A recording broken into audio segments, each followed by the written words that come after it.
What's going on, you guys? It's Ryan with another episode of Listen Closely. And today we are continuing with our extraterrestrial mini-series.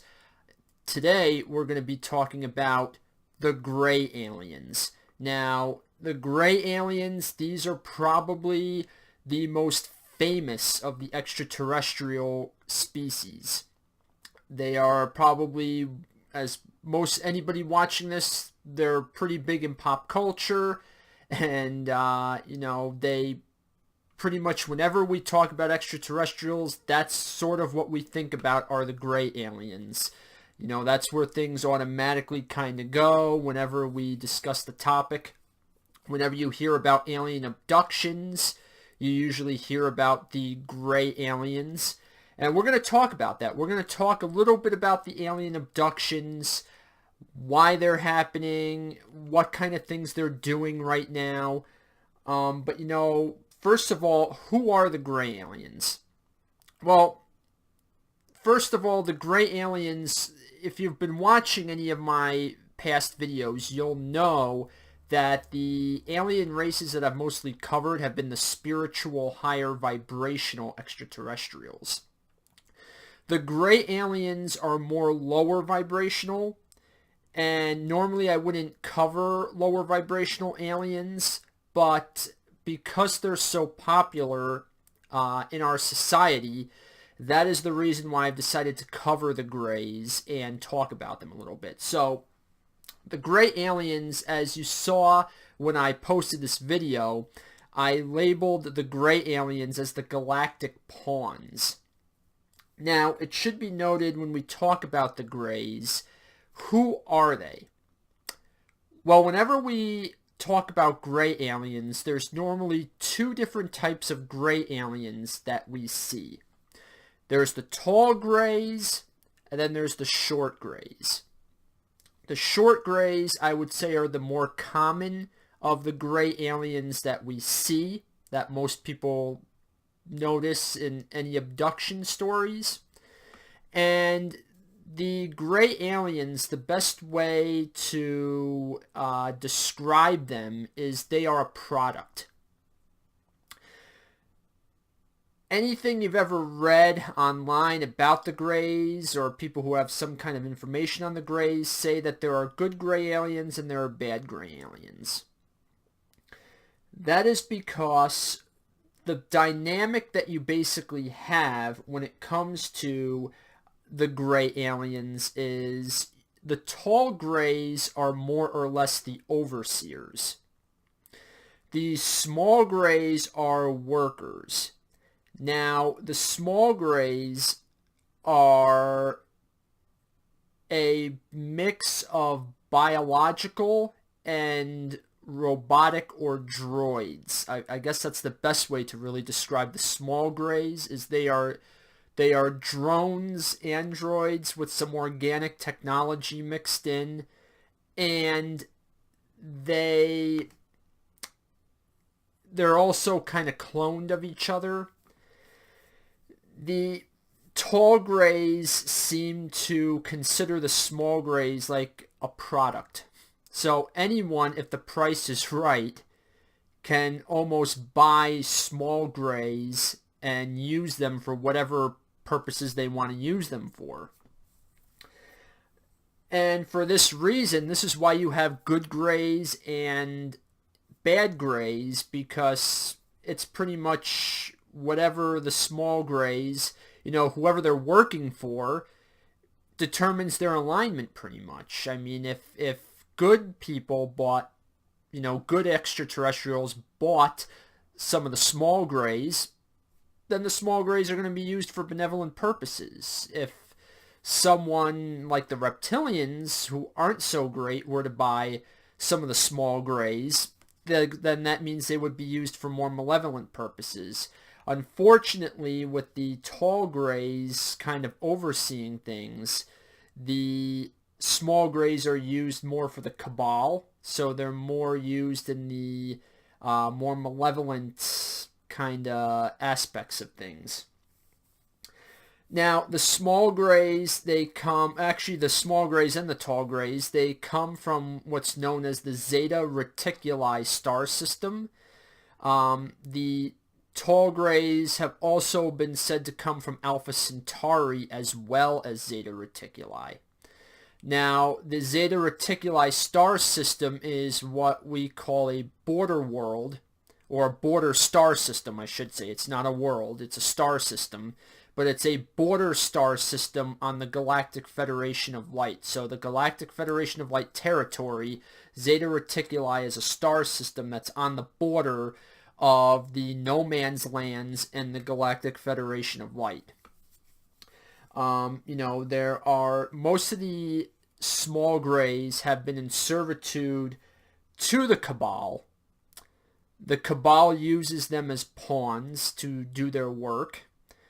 They've been dealing with abductions for millennia now. I mean, there's more than the gray aliens are not the only aliens doing abductions on human beings. There have been, in the past, the abductions that have been done have been to manipulate our genetic line.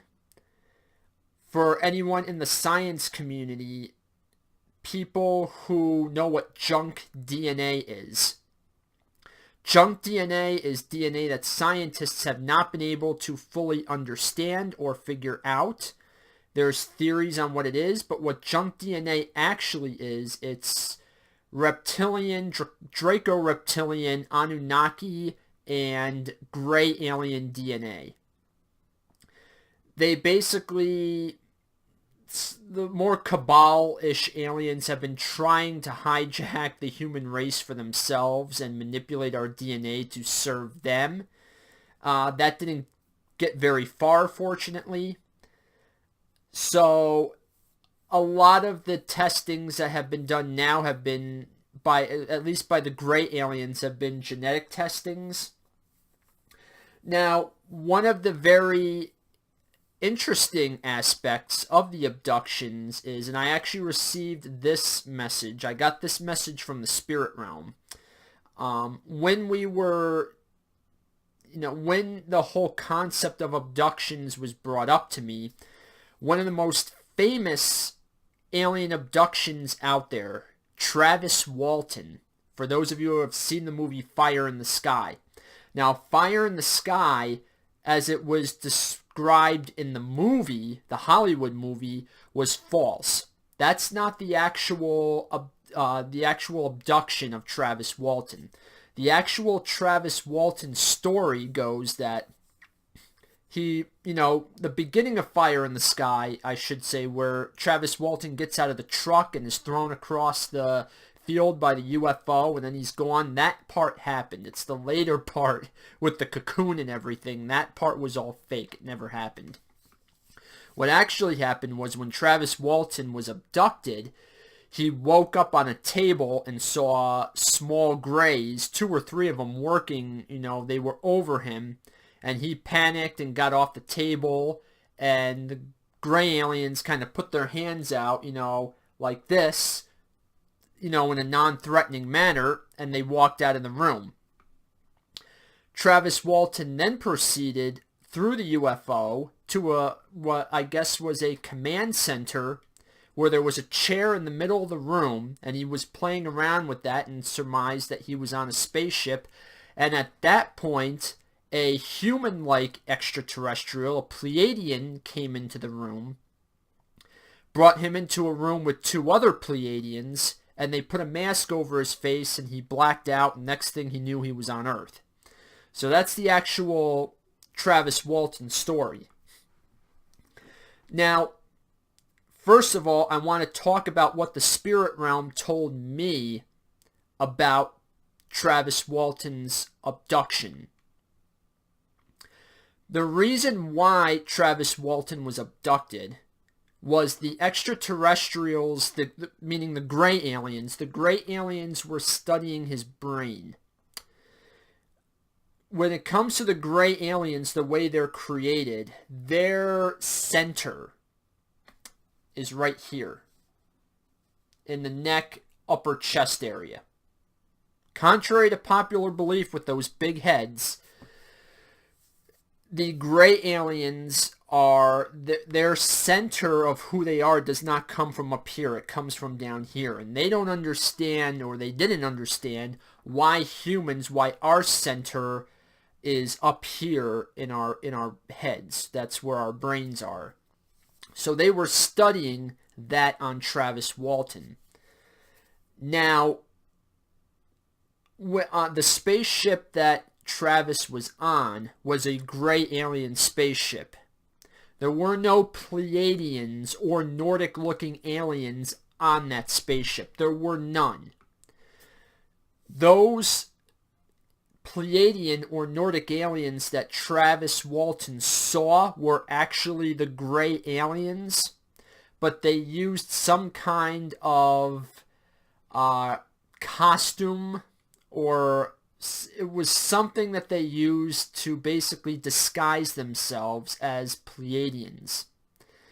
Now, why Pleiadians? Why Nordics? Well, there is, believe it or not, there is a campaign where the Cabal is actively trying to discredit the Galactic Federation of Light, specifically the Pleiadians. So any misinformation they can put out there to make human beings or anybody other, species out there fear the Nordic aliens or the Pleiadians, that's to their benefit. And that's what they did. They spread this information out there, getting people to believe, people like humans to believe that there are bad Nordics or bad Pleiadians out there. It's a lie. The Greys basically, and many in the Cabal, disguise themselves as Nordics or Pleiadians to spread this misinformation. So that's what the abduction of Travis was really all about.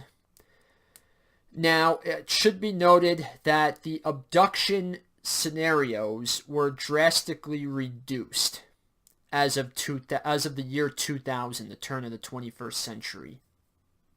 There's a few reasons for this. One of the reasons I was told is that the Galactic Federation of Light, specifically the area where Earth is run by a council of 3. And that council of 3 governs this sector of space of the Galactic Federation of Light where Earth is. Over July, I was told that the Galactic Federation of Light, the Council of 3, reduced significantly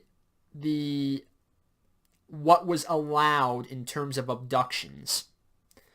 So the abductions if you ever listen to any of the abduction stories, you'll notice that most of the abductions, like the Benny and Barney Hill case, the Travis Walton case, they all happen prominently before 2000. You don't hear of many abductions after 2000.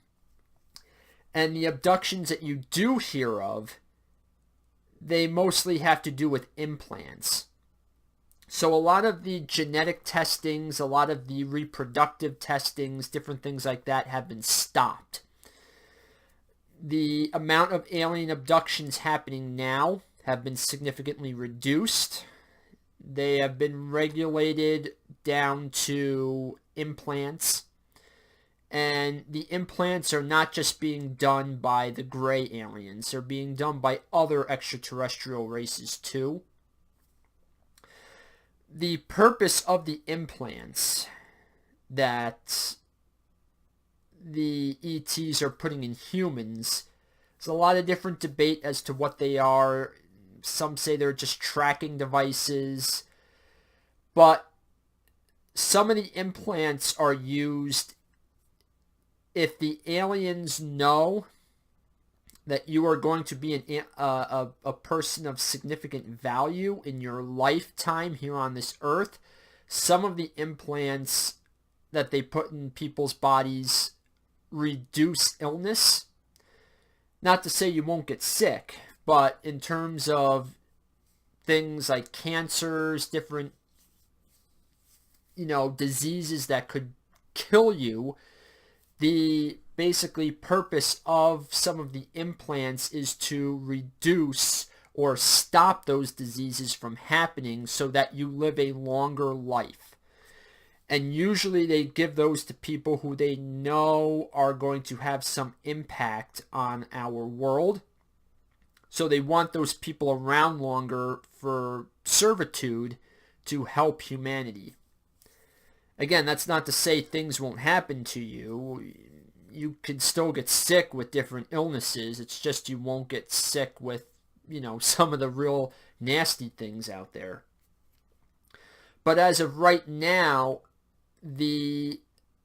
a large portion of the implants that are being put into people are implants to reduce anger and hostility levels. A lot of the extraterrestrials are concerned about the course that humanity is on, and they know that the planet is getting angrier and angrier. They know things like politics, and, well, just turn on your TV. I mean, all these groups running around like Antifa, they're hostile groups, and it's not just in the United States, it's groups all over the world. We are becoming an angrier society that cannot tolerate people anymore. We cannot tolerate differences of opinions, true diversity, and so the anger and hostility on this planet is growing, and they are concerned about that because the aliens do not want us to destroy ourselves. Regardless of whether it's the Cabal or the Galactic Federation, we have a benefit, and they don't want us to destroy ourselves, so they're putting implants in people to reduce the anger levels of certain individuals, specifically people in positions of power. And what's interesting is that the aliens, they're not even truly abducting people anymore. Even the gray aliens, they're not abducting people, as in taking them on board their spaceships. They're actually doing these procedures. They're going into people's rooms at night when people are sleeping, and they're just doing these procedures, these implants, in people's own bedrooms. And then they just leave. But that being said, the gray aliens have been a part of this. Most of them have been a part of this cabal. The United States government, and I'm sure other governments are also part of this cabal. I can tell you that the Dulce base, which is real, in Archuleta Mesa, in I believe it's New Mexico, Nevada or New Mexico. Dulce base is real. It is an alien, it's a half human, half alien base. The purpose of that base, from what I was told, is to prepare, humans for sort of interaction with extraterrestrials. And there are gray aliens in that base. They're basically, I guess, from whatever negotiations or treaties that were created, the tall grays probably, or the cabal, sold or worked some agreement where they gave human beings access to some of the small grays. So there are small grays working for human beings, and they are in this Dulce base. Now, who knows how many other extraterrestrials are in this base as well, but at least we do know that some small grays are in there. Now, the gray aliens have had a large impact on our society. Since the banning of most abductions by the Council of Three, the tall gray aliens are not really seen as much anymore. The tall grays have retreated back to their star systems and are working on projects on their own planet, but they leave the small grays to do their work for them. The gray aliens have had a huge impact on our culture. The gray aliens, they value science above spirituality. And the lesson that they have taught humanity from their time amongst humans in the government has been to question everything unless science allows it, especially when it comes to spiritualism and God. Question God unless science and or technology can prove it. Now, where have we heard that before? If you have been, this ideology has trickled down from government to college campuses to our schools. Question God, question spiritualism, question everything unless science can prove it. There you have it. That ideology was handed down to us, to humans, by the gray aliens and by the cabal. That's where that notion came from. And, it's telling of the times, it's telling of the way the cabal has really influenced humanity. We as a species have a chance to go in two different directions. We can embrace science and technology, and I'm not saying science and technology are bad things. I'm a computer person, so obviously I'm in the technology field. But you can embrace science and technology and go down one path, or you can go down the spiritual path, which leads you to a very similar path as science and technology, but a higher path. As I said specifically in my video on the Blue Avians are spiritual, and they have mastered a higher realm of science and technology through embracing spiritualism. Their spaceships are not mechanical ships. They're ships of energy, of organic, almost like another life form. So they embraced the spiritual path and have done just as well as those who denounced spiritualism or God or anything of that matter and just went straight down the science and technology path. So we are at a crossroads here in our culture, and we can go one of two ways. I personally prefer the spiritual way, because I don't think the gray alien way is a better way at all. So that is everything that I have to share when it comes to the gray aliens. Now, it should be noted that there are other aliens out there that look like gray aliens, specifically tall grays. The Arcturians are one such race that looks like tall grays, but they've been described more as regal looking, and they're also extremely spiritual. But in any case, that's everything I know about the gray aliens. If you have any, we'll leave it to that. Any questions, comments, feelings of hatred, feel free to tell me. If you like this video, please hit the thumbs up button. And that's about it. Until next time.